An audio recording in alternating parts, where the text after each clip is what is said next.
உங்களுடைய மனைவிமாரிடத்தில் சென்று கேளுங்கள், உனக்கு சிறந்த கணவனாக நான் இருக்கிறேனா?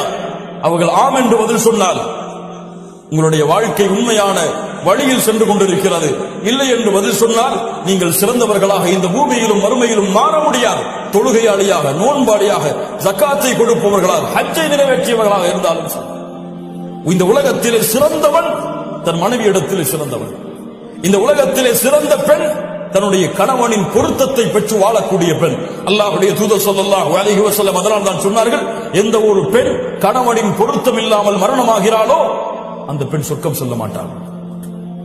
ஒரு நிமிடம் கணவனின் பொருத்தம் இல்லாமல் இருக்கிறாள், அந்த நிமிடத்தில் மரணம் வந்தால் இருவருடைய வாழ்க்கையும் ஒரு தேடலுடைய வாழ்க்கை, இருவருடைய வாழ்க்கையும் ஒரு அன்பையும் பாசத்தையும் நேசத்தையும் மாறி மாறி பரிமாறி பரிமாறி போட்டி போட்டு மரணம் வரை அவர்களை இழுத்துச் செல்லக்கூடிய வாழ்க்கை ஒரு மூமினுடைய குடும்ப வாழ்க்கை.